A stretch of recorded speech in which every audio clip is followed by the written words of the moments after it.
Assalamualaikum warahmatullahi wabarakatuh. Perkenalkan, nama saya Selvi Susilawati dari kelompok 5. Di sini saya akan menjelaskan terlebih dahulu tentang penemu dari mitokondria. Menurut Perma dan Agarwal 1979, pada tahun 1880, Kolliker pertama-tama mengamati mitokondria pada sel otot insekta. Kolliker berkesimpulan bahwa granula yang ditemukannya adalah struktur bebas dan tidak langsung dengan struktur sitoplasma lainnya. Nah, untuk pengertian secara umum, mitokondria adalah suatu organel sel tunggal yang berfungsi sebagai tempat terjadinya fungsi respirasi pada manusia, hewan, dan tumbuhan.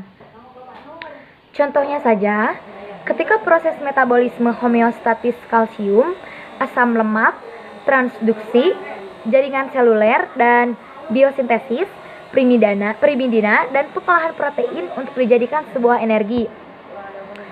Organel sel mitokondria juga diketahui berperan pada kematian suatu sel tertentu di dalam jaringan.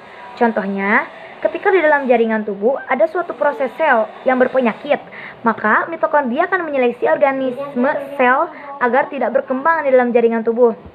Nah, untuk struktur-struktur sel itu dibagi menjadi 5.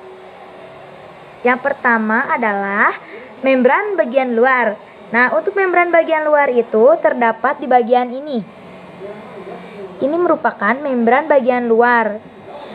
Membran bagian luar ini tersusun dari fosfolipid bilayer, bersifat semi-permeable dan mengandung protein porin. Fungsinya mengandung enzim-enzim yang berfungsi dalam membantu proses biosintesis pada jaringan tubuh makhluk hidup. Nah, untuk biosintesis itu adalah suatu proses yang dikatalis oleh enzim yang terjadi dalam organisme hidup, di mana substrat diubah menjadi senyawa lain yang biasanya memiliki struktur lebih kompleks. Nah, lanjut ke yang kedua, yaitu adalah membran bagian dalam. Membran bagian dalam ini terdapat di sini. Nah, ini merupakan membran bagian dalam. Merupakan membran kompleks tetapi permeable dan terbentuk dari molekul-molekul kompleks dan transport elektron, kompleks ATP sintase, dan transport protein. Nah, untuk fungsinya membantu pembuatan energi pada jaringan tubuh makhluk hidup. Dan yang ketiga adalah krista. Krista ini berada di bagian ini.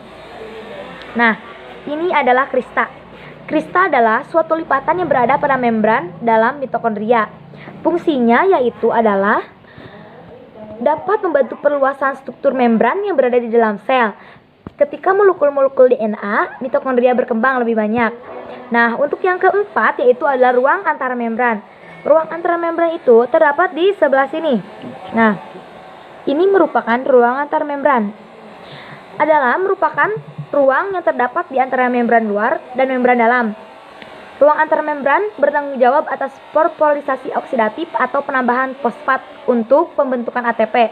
Nah, untuk fungsinya yaitu tempat berlangsungnya suatu reaksi-reaksi yang penting untuk sebuah sel. Nah, yang terakhir adalah matriks. Nah, berada di sebelah sini. Nah, ini merupakan matriks. Matriks itu berisi molekul-molekul DNA, bertanggung jawab atas respirasi sel, enzim-enzim, gas-gas terlarut, dan air. Nah, untuk fungsi matriks ini menyimpan bagian-bagian yang penting seperti materi genetik DNA, ribosom, dan ion-ion penting lainnya. Untuk materi selanjutnya akan dilanjutkan oleh teman saya. Langsung kita ke proses yang ada di dalam mitokondria. Di dalam sel-sel kita, gigitan makanan menjadi energi yang berguna oleh tubuh. Itu disebut dengan respirasi seluler. Proses hasil pencernaan dengan karbohidrat dan molekul lain yang dikeluarkan dari makanan yang dikonsumsi itu diangkut ke aliran darah. Nah, dari situ nutrisi seperti glukosa, karbohidrat itu akan meninggalkan aliran darah melalui dinding kapiler dan masuk ke sel jaringan.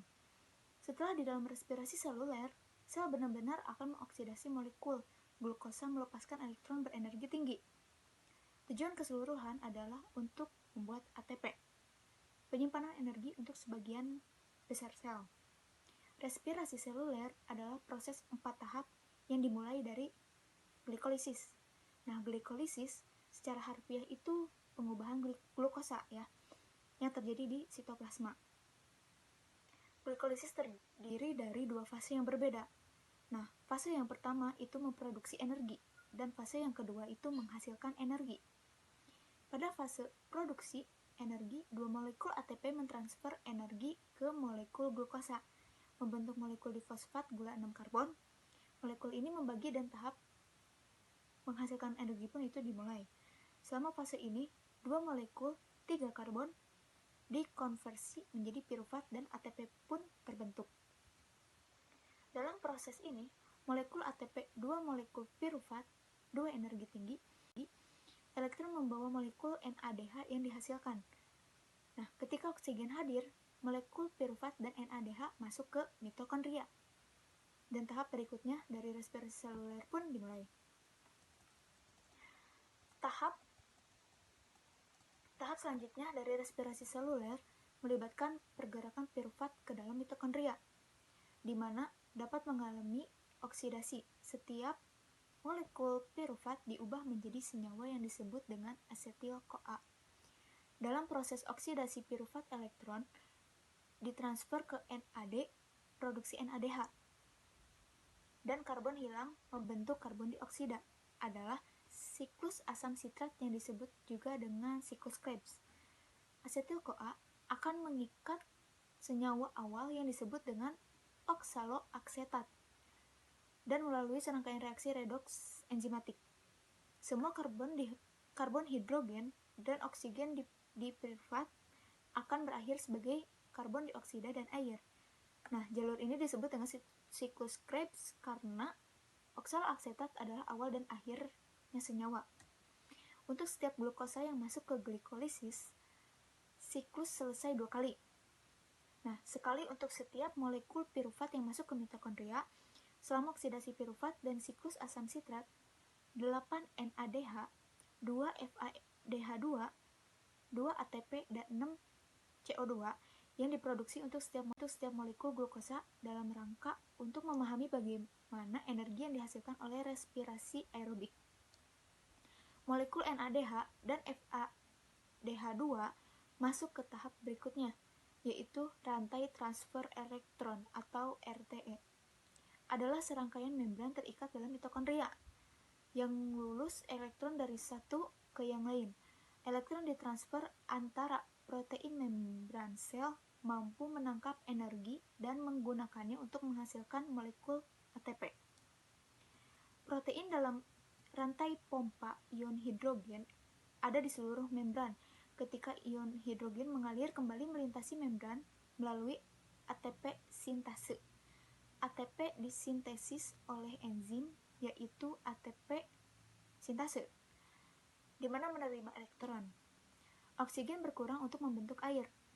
Produk sampingan dari rantai transfer elektron atau RTE, semua pembawa elektron energi tinggi dari tahap sebelumnya, respirasi seluler, membawa elektron ke rantai. Sebagian besar ATP dari keseluruhan respirasi seluler dihasilkan 32-36 ATP. Singkatnya, kita telah melihat bagaimana 4 tahap respirasi seluler bertanggung jawab untuk mengubah energi yang ditemukan dalam molekul glukosa menjadi ATP dan menyimpan energi di dalam sel. Rata-rata 36 molekul ATP yang diproduksi per molekul glukosa yang masuk ke dalam sel. Dalam proses reproduksi, ATP oksigen dibawa dari aliran darah menjadi akseptor elektron. Terakhir dalam rantai transfer elektron dan karbon dioksida yang dihasilkan sebagai produk samping yang dilepaskan. Tujuan dari respirasi seluler adalah untuk mentransfer energi dari makanan yang kita makan sehari-hari menjadi ATP agar dapat digunakan oleh tubuh kita. Proses ini dimulai dengan makanan, dari makanan yang ringan dan makanan yang berat, dan berakhir dengan menangkap energi dari pemecahan lengkap nutrisi menjadi energi dan karbon dioksida. Ya, saya di sini akan menjelaskan tentang plastida. Plastida yaitu organel yang begitu dinamis serta mampu membelah, tumbuh berdiferensiasi sehingga menjadi berbagai macam bentuk yang relatif besar serta berisi cairan yang kaya akan protein. Jenis-jenis plastida. Jenis-jenis plastida dikelompokkan menjadi 3 jenis, yaitu yang pertama ada kloroplas, yang kedua kromoplas, dan yang ketiga itu leukoplas. Fungsi dari kloroplas dan kromoplas yaitu berperan dalam proses fotosintesis. Sedangkan leukoplas yaitu berfungsi sebagai tempat penyimpanan cadangan makanan. Struktur plastida. Struktur plastida yang pertama yaitu adalah membran luar. Membran luar terdiri dari protein dan lipid dengan perbandingan yang sama serta mengandung protein porin yang menyebabkan membran ini bersifat permeabel terhadap molekul-molekul kecil. Yang kedua yaitu ada ruang antar membran. Ruang antar membran merupakan ruang yang terdapat di antara membran luar dan membran dalam. Ruang antar membran juga bertanggung jawab atas fosfolisasi oksidatif. Yang ketiga yaitu ada stroma. Yang stroma adalah istilah yang mengacu pada cairan yang mengisi ruang dalam kloroplas yang mengelilingi tilakoid dan granum. Yang keempat ada tilakoid. Tilakoid yaitu membentuk semacam cakram membatasi lumen tilakoid, dan cakram-cakram ini bertumpuk membentuk granum. Yang kelima ada granum. Granum adalah serangkaian struktur piringan atau kantung yang disebut piringan tilakoid, struktur membran khusus yang terletak di membran bagian dalam kloroplas, tempat terjadinya proses fotosintesis. Yang terakhir ada membran dalam. Membran dalam merupakan membran kompleks tetapi permeabel dan terbentuk dari molekul-molekul kompleks transfer elektron, kompleks ATP sintase, dan transport protein. Fungsi dari membran dalam yaitu dalam membantu pembuatan energi jaringan tubuh makhluk hidup. Dan yang terakhir yaitu fungsi plastida. Fungsi plastida yaitu yang pertama yaitu membantu proses tempat terjadinya proses fotosintesis. Yang kedua, tempat terjadinya perubahan warna. Yang ketiga, dapat meningkatkan penyimpanan makanan. Yang keempat yaitu sebagai tempat produksi asam amino dan protein. Yang terakhir yaitu tempat terjadinya reaksi terang. Terima kasih. Assalamualaikum warahmatullahi wabarakatuh. Perkenalkan, nama saya Ibnu Baidillah. Di sini saya akan menjelaskan mengenai proses fotosintesis klorofil. Nah, sebelum saya menjelaskan, kira-kira ada nggak teman-teman yang tahu apa itu fotosintesis dan bagaimana proses fotosintesis terjadi? Simak ulasan video saya baik-baik ya. Teman-teman, fotosintesis adalah proses pembentukan senyawa organik atau gula dengan bantuan cahaya matahari menjadi energi. Reaksinya sebagai berikut: 6H2O ditambah 6CO2 ditambah cahaya matahari menjadi C6H12O6 atau glukosa plus 6O2. Bagian-bagian tumbuhan yang berperan dalam fotosintesis. Yang pertama ada batang, berfungsi untuk pengangkut air dari akar hingga ke daun. Yang kedua, di dalam daun terdapat sel daun atau tumbuhan yang di dalamnya ada kloroplas yang mengandung klorofil yang berperan penting dalam proses fotosintesis. Kemudian, granul berupa kumpulan-kumpulan tilakoid. Teman-teman, berdasarkan definisi fotosintesis, ternyata fotosintesis terbagi dua berdasarkan reaksinya. Yang pertama, reaksi terang, dan yang kedua, reaksi gelap. Reaksi terang yaitu reaksi fotosintesis di mana klorofil mengubah energi matahari menjadi energi kimia. Reaksi ini membutuhkan cahaya.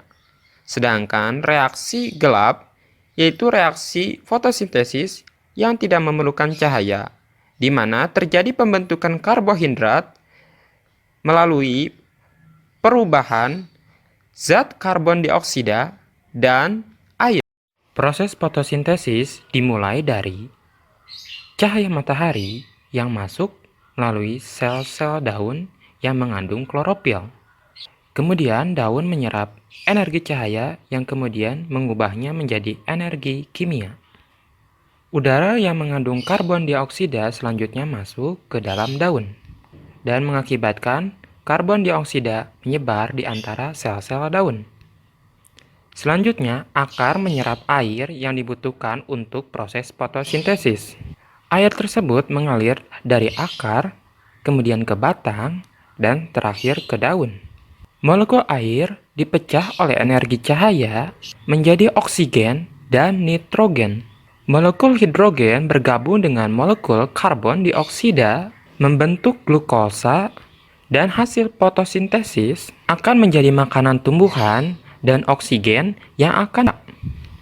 Selanjutnya, proses fotosintesis dapat diuraikan menjadi air ditambah karbon dioksida, kemudian masuk ke kloroplas dengan bantuan cahaya matahari menjadi glukosa dan oksigen dilepas melalui udara. Yang pertama, intensitas cahaya. Laju fotosintesis tinggi apabila intensitas cahaya matahari sangat banyak. Yang kedua, karbon dioksida. Semakin banyak karbon dioksida di udara, maka semakin banyak bahan yang dibutuhkan tumbuhan untuk proses fotosintesis. Yang ketiga, suhu. Suhu yang optimal dapat mengaktifkan enzim-enzim yang dibutuhkan untuk proses fotosintesis.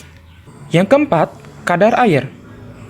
Semakin berkurangnya kadar air, maka akan semakin menutup stomata dan menyebabkan menurunnya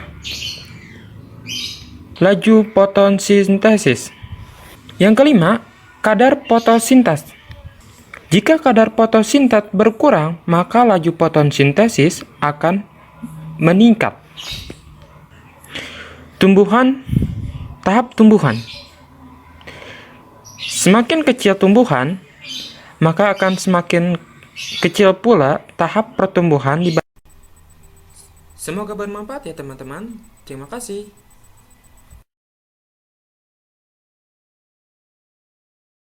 Baiklah, di sini saya akan menjelaskan mengenai vakuola. Sebelumnya ada yang mengetahui apa itu vakuola?